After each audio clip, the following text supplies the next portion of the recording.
ஒரு இளம்பெண் தன் கணவன் நோய்வாய்ப்பட்டு இருப்பதைப் பார்த்து இதற்கு மேல் இவனுடன் வாழ முடியாது என்று முடிவெடுத்து ஒரு பெரும் பணக்காரனுடன் சென்று விடுகிறாள்.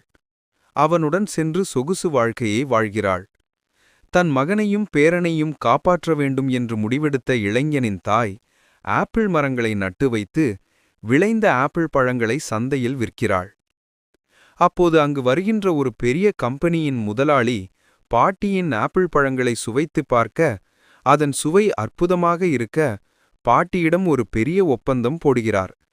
அதன் மூலம் கிடைத்த பணத்தை வைத்து தன்னுடைய மகனுக்கு வைத்தியம் பார்க்கிறாள். அவனை கவனமாகவும் அக்கறையோடும் பார்த்து கொண்ட நர்ஸ் மீது இளைஞனுக்கு காதல் மலர்கிறது. நோய் குணமானதும் தன் காதலை அவளிடம் கூற அவளும் அதை மனதார ஏற்றுக்கொள்கிறாள். பணக்காரனை நம்பிச் சென்றவள் நடுத்தெருவில் நிற்கிறாள். காதல் என்பது காசு பணத்தை பார்த்து வரக்கூடாது, உண்மையான அன்பை பார்த்து வரவேண்டும் என்று யாரெல்லாம் நினைக்கிறீர்களோ அவர்களெல்லாம் இந்த வீடியோவிற்கு ஒரு லைக் கொடுங்கள்.